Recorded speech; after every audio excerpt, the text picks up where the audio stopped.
문재인 정부가 출범한 지 한 달, 국정 지지도는 82%를 기록하면서 여전히 고공행진을 이어가고 있습니다. 하지만 초기 인사 문제에 발목이 잡혀 개혁 추진에 난항을 겪고 있습니다. 유용화 YTN 개건 해설위원 정군기 홍익대 교수와 함께 자세한 내용 알아보겠습니다. 안녕하십니까? 네, 안녕하세요. 네, 안녕하십니까? 문재인 정부 출범 한 달을 맞았습니다. 먼저 국민의 여론 어떤지 그래픽 함께 보시겠습니다. 네, 지금 보면은 직무 수행 평가 추이 지난 6월 첫째 주에 84%였습니다만은 둘째 주에는 82%로 2%포인트 내렸습니다. 잘못하고 있다는 7%에서 10%로 3%포인트 오른 상황입니다. 두 분께서는 지금 보실 때 국정평가 어떻게 하시겠습니까? 예, 뭐 저는 당연하다 이렇게 생각하는데 예. 왜냐하면은 문재인 대통령이 지금 정책으로 아직 보여주기에는 시간은 아직 전개되지 않았고 예. 다만 그 권위주의, 이 불통의 문제를 확실하게 이번 대통령은 본인은 정말 그렇지 않다는 걸 보여주고 있습니다. 그렇기 예. 때문에 온 국민들이 전 대통령에서 느꼈던 그런 권위주의 잔재라든가 예. 불통의 이미지를 아주 한꺼번에 없애주는 이런 지금 대통령 모습을 보고 이렇게 열렬한 지지를 보내는 게 아닌가 생각이 됩니다. 예. 유 의원께서는 네, 지난 역대 대통령 중에서 지금 최고의 지지를 보이고 있다는 것이 분석인데요. 특히 YS가 이제 금융신명제라든가 개혁 조치를 했을 때보다도 높게 나타나는 현상이 나타나는 거 아니냐 이렇게 얘기하고 있습니다. 결국은 이것은 국민들의 기대감으로 우리가 잘할 것이다라는 기대감이죠. 아직 한 달밖에 안 됐기 때문에요. 그리고 또 하나는 이제 결국은 문재인 대통령이 과거의 정권과 아주 판이하게 상당히 개혁적이고 그리고 파격적이고 국민들과 함께 하려고 하는 이런 행보를 적극적으로 의도적으로 보이고 있다. 이런 측면이 개혁에 대한 우리 사회에 대한 변화 이런 기대감과 함께 나타나는 것 같습니다. 예. 특히 소통 부분에서도 큰 점수를 받고 있는데 어제 60 민주항쟁 기념식 끝나고 가는 길에 네. 차에서 내려가지고 시민들하고 함께 사진을 찍기도 했다고. 그렇습니다. 원래 문재인 대통령이 후보 시절에 자신은 광화문 대통령 시대를 열면서 퇴근길에 국민들과 막걸리 한잔하는 대통령이 되겠다 이런 얘기를 했습니다. 그런 네. 부분들을 이제 상당히 지속적으로 나타내려고 하는 것 같아요.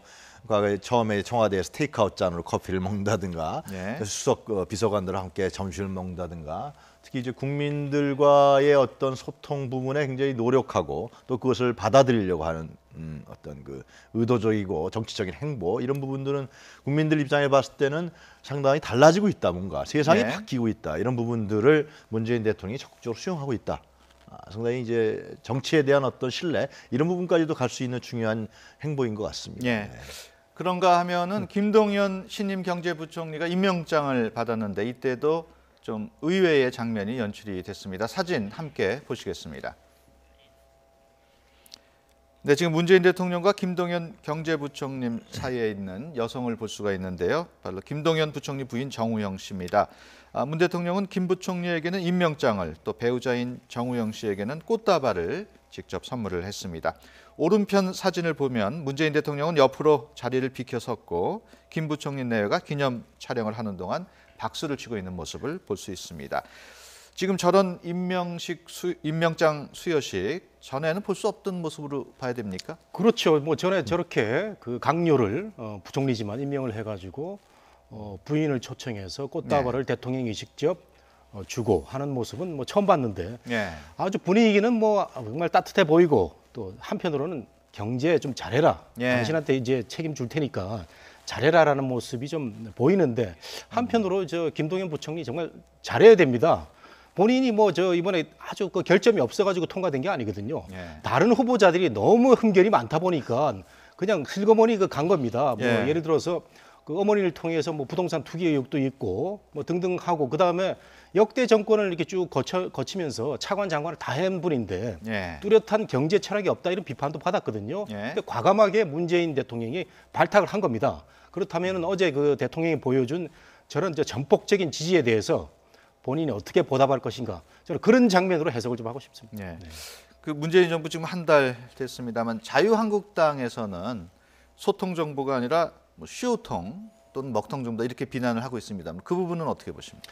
그런 점이 없지 않아 있다고도 저는 보입니다. 야당의 입장에서 보면 대통령의 여러 가지 모습이 지금 사실은 큰 경제 정책을 놓고 골방에서 경제 참모들하고 그 아주 머리를 짜내는 모습도 필요한데 예. 뭐 이런 일도 저는 하실 거라고 보는데 보이는 모습은 여러 가지 이제 소통에 주력하는 모습이거든요. 그래서 예. 뭐 저 차를 타고 가다가 멈추기도 하고 또 청와대 구내식당에서 식사를 또 자주 하고 예.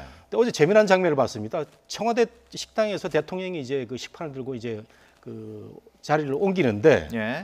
다른 뭐 직원인지 뭐 기자들인지 다 앉아 있더라고요.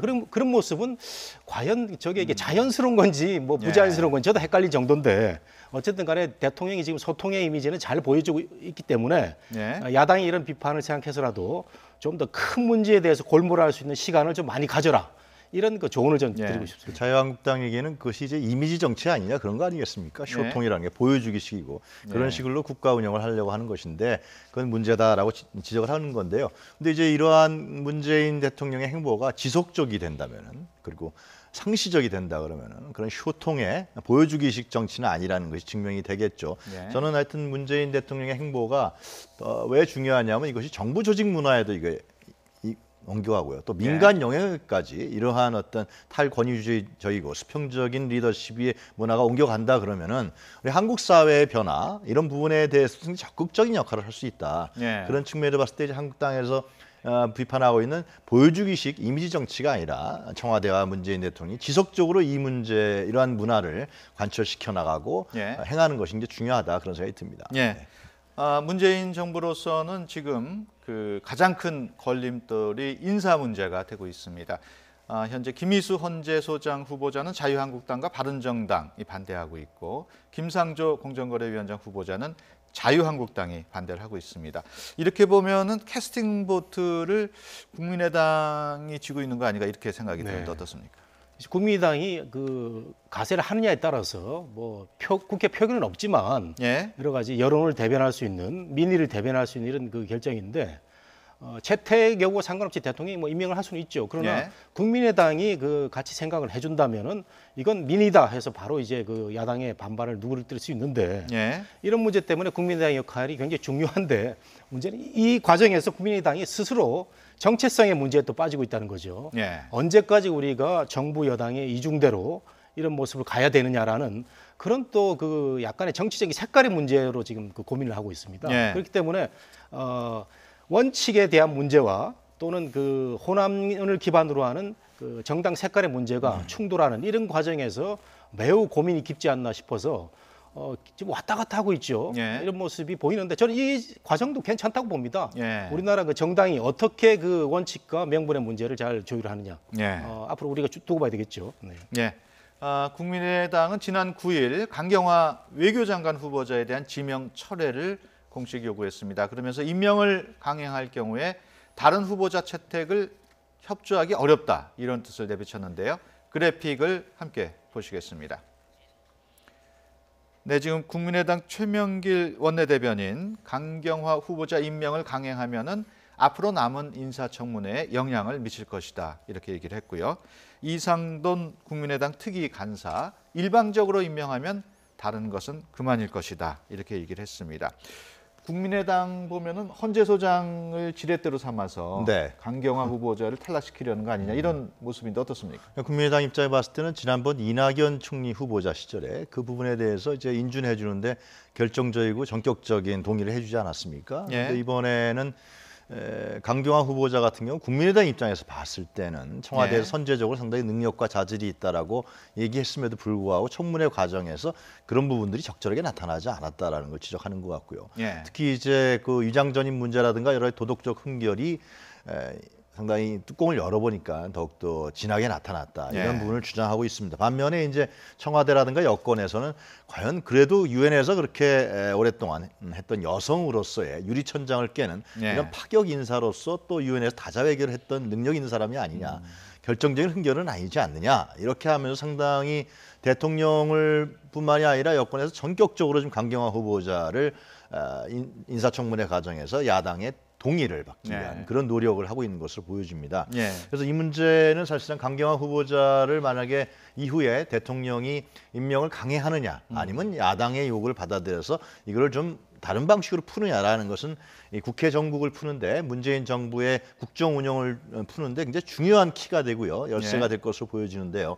하여튼 현재는 대통령을 필두로 한 여권에서는 하여튼 강경화 후보자를 임명하겠다라는 거고요. 예. 이 부분만은 도저히 안 되겠다. 국민의당 입장에 봤을 땐 다른 후보자 같은 경우는 지금 앵커께 지적하신 대로 우리들이 어느 정도 합의를 해줄 수 있지만은 강경화 후보자가 안 된다. 이것은 국민의당의 어떤 야당으로서의 위상과 자존심이 아니냐. 예. 야3당과 같이 결합해서 상당히 반대적인 그런 전선을 형성하고 있기 때문에 이 국정 운영을 푸는데 굉장히 중요한 키로 작용할 것 같습니다. 예.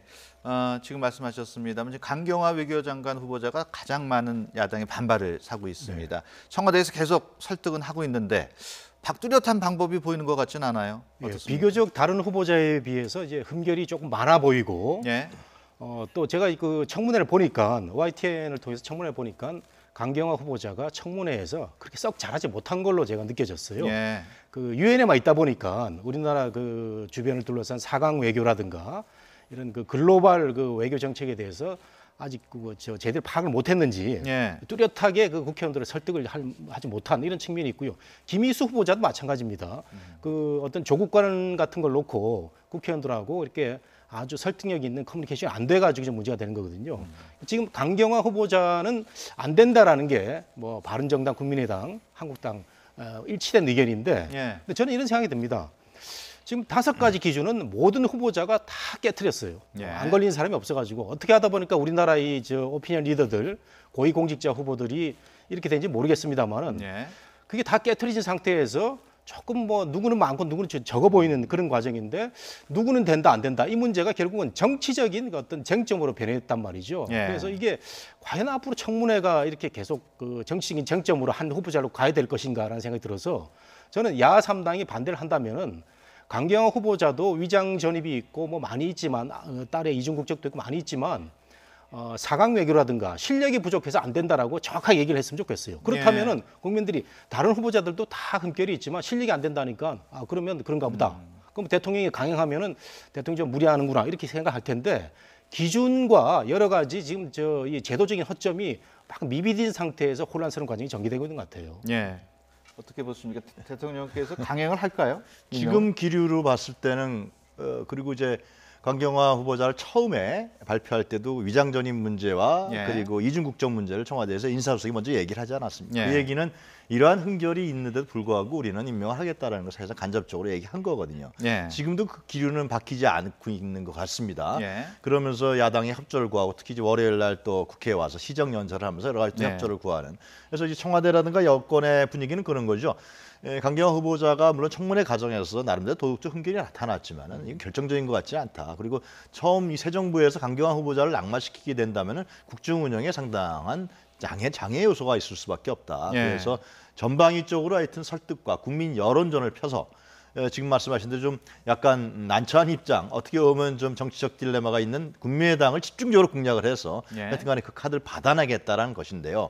근데 국민의당 분위기는 하여튼 언론에 전해진 바에 따르면 단순한 것 같지는 않아요. 그래서 예. 만약에 이제 다른 해법들을 만약에 찾아내지 않고 만약에 이렇게 대치 상태로 가서 강경화 후보자를 대통령 임명한다. 그렇게 되면은 좀 전에 제가 말씀드린 대로 상당히 국회에서의 파행은 불가피한 길로 가고 있지 않느냐. 예. 그래서 이 문제를 하여튼 다음 내일이죠. 월요일 날 대통령이 어떻게 풀 것이냐, 여권이 어떻게 풀 것이냐라는 문제가 상당히 예. 어떻게 보면 문재인 정부의 정치력에 예. 처음에 실험대가 될 것 같습니다. 예, 지금 방금 언급하셨습니다만 내일 문재인 대통령이 국회에서 추경안과 관련한 연설을 하게 되는데 어떻습니까? 좀 어떤 돌파구나 분수령을 맞을 수 있을까요? 당연히 뭐 저는 이 얘기가 나올 거라고 생각이 되거든요. 예. 문재인 정부에서 가장 중요한 그 강요 중에 한 명인 외무장관이 지금 외교장관이 지금 딜레마에 빠져 있는 이 상태이기 때문에 예. 그동안에 뭐 청와대라든가 민주당 여당에서 계속 야당에 대해서 겸손의 자세 제발 좀 해줬으면 좋겠다라는 메시지를 보냈는데 예. 야3당도 이제 존재의 어떤 의미가 있다 보니까 지금 강경화만은 안 된다 이렇게 하고 있는 상황인데 예. 근데 저는 내일 있을 것으로 보고요. 지금 그 상황은 조금 좋아지는 것 같아요. 어제 그 전직 외교장관 아주 훌륭한 전직 외교장관 여러분들이 강경화 그 후보자에 대해서 괜찮다, 이 사람 그 장관 시켜도 된다 이런 그또 그 메시지를 냈습니다. 예. 그런 거 보면은 정부가 상당히 노력을 한다는 거죠. 전직 장관들 찾아가 가지고 다 그 지지를 부탁을 한 걸로 보면은 예. 정말 많이 노력을 할 걸로 보이는데 내일 뭐 대통령께서는 분명히 이 얘기를 할 것 같고요. 다만 야3당은 지금 강경화 후보자까지 놓치면 정말 무기력한 이 야당의 존재감을 또 뼈저리게 느끼게 될 것 같아서 예. 이 정치와 이 조각 이 문제가 아주 그 끈끈이 충돌되는 있는 상황인데 우리가 5년 전을 되돌려 보면은 박근혜 정부는 후보자마다 걸려가지고 일을 못했습니다. 그런 걸 생각하면은 지금 그 정부 여당은 또 이렇게 야당이 반대를 위한 반대를 한다. 또는 뭐 존재감을 나타내기 위한 그 반대를 한다. 이거 우상호 대표가 그랬는데 예. 이런 얘기는 또 입장이 바뀐 게 아닌가 생각이 돼서 참 국민들로서는 여러 가지 참 착잡한 그런 마음으로 보고 있는 것 같아요. 예, 알겠습니다. 문재인 대통령이 취임 이후 처음으로 집권 여당인 더불어민주당 지도부와 청와대에서 만찬을 가졌습니다. 대야 메시지도 나왔는데요. 그래픽 함께 보시겠습니다.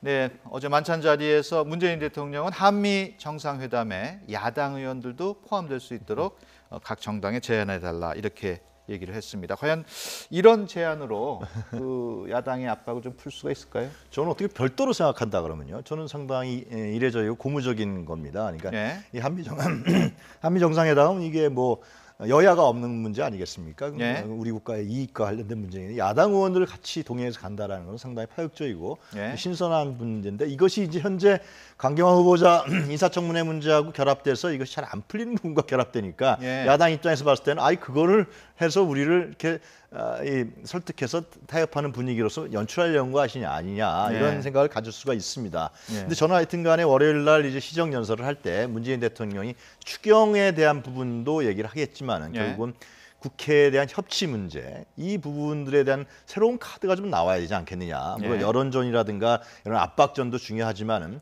그렇게 해서 이 문제를 풀고 나가는 그러한 고민들을 좀 보여줄 필요가 있다 그런 예. 생각이 듭니다. 네. 네, 문재인 대통령이 이렇게 제안을 했습니다마는 정우택 자유한국당 대표 권한대행이 그에 대한 대응을 했습니다. 그 내용도 그래픽으로 보시겠습니다.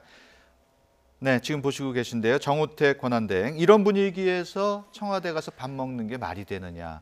야당 목소리에 귀도 안 기울이고 밥만 먹고 사진 찍는 게 진정한 협치인가? 저런 반응을 보였어요. 예, 뭐 저는 뭐 야당 대표로서 충분히 그 할 수 있는 얘기고 예, 대통령이 밥 먹자고 그랬을 때 하루 전날 그 전화를 당해 해가지고 예. 와라 이렇게 했던 모양인데 당연히 야당 대표로서는 기분 나쁠 수 있고 예, 일방적으로 끌려가는 모습이기 때문에 가지 않게 판단을 한 건데 저는 이게 이제 문재인 대통령의 또 새로운 어떤 유연성을 좀 필요로 한다. 예. 문재인 대통령은 지금 내가 이렇게 유연한 모습을 보이고 권위주의를 탈파하고 소통의 모습을 보이고 괜찮은 사람을 지금 장관 후보자로 올려놨는데 왜 야당이 반대만을 위한 반대를 하느냐 이렇게 생각할 게 아니고요. 예. 조금 전에도 우리 자막에 나왔지만 완벽한 사람 없다 이런 그 얘기를 대통령이 하고 있는데 예. 사실은 선진국 미국 기준에서 보면은 그 대부분의 그 장관 후보자들은 다 탈락입니다. 탈락인데 어떻게 하다 보니까 우리 사회에서 위장전이 뭐 이런 문제 등이 사문화된 법이 되다 보니까 다 네. 이렇게 뭐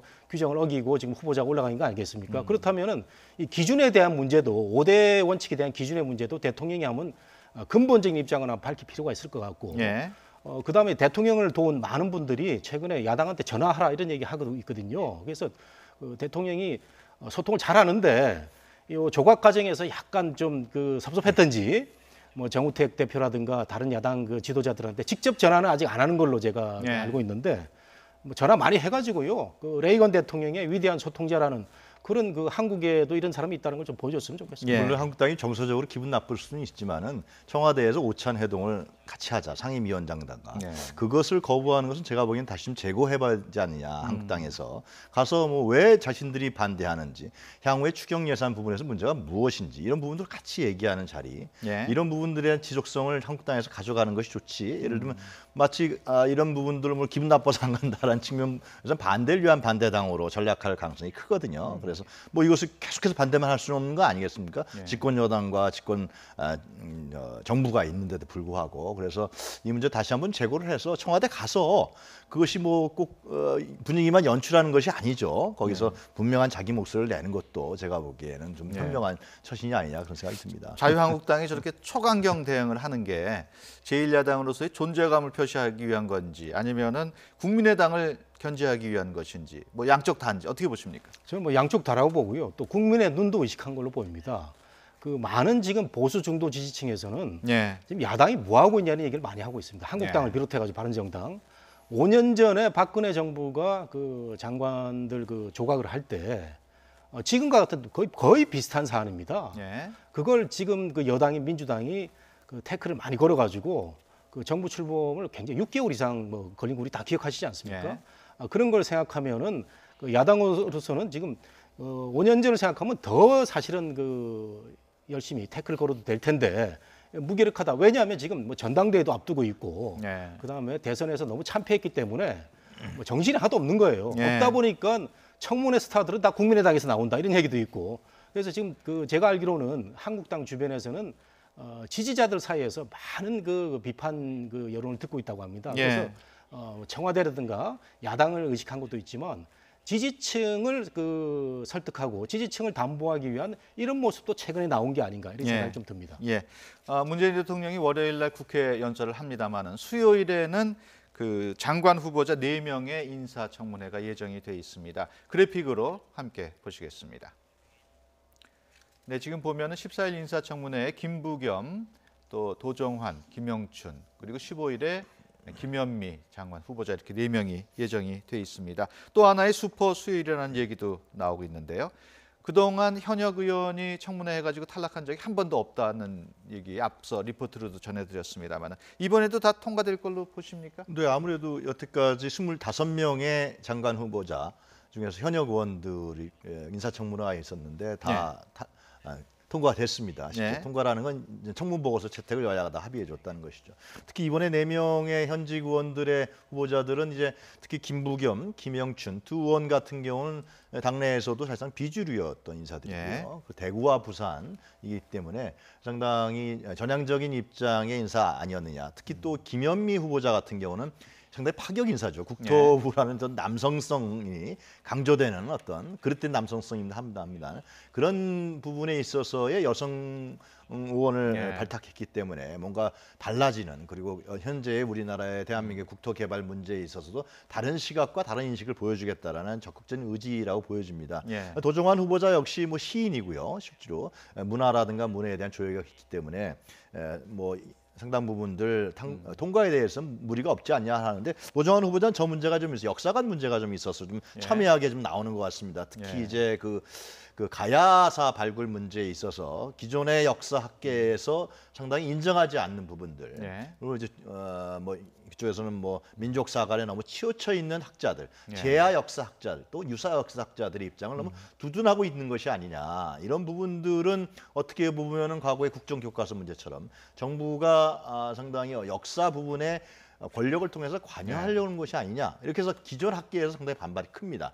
청문회 과정에서 이 문제는 상당히 논란과 쟁점이 될 것으로 보여집니다. 네. 다들 현역 의원이다 보니까 뭐 야당 의원들도 팔이 안으로 굽는다고 대충 봐줄 거라는 예상이 가능할까요?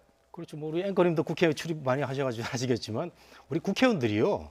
자기하고 잘 아는 사람들은 뭐 아주 부드럽게 잘 통과시켜 줍니다. 공무원들이 왜 잘 통과가 되냐면요.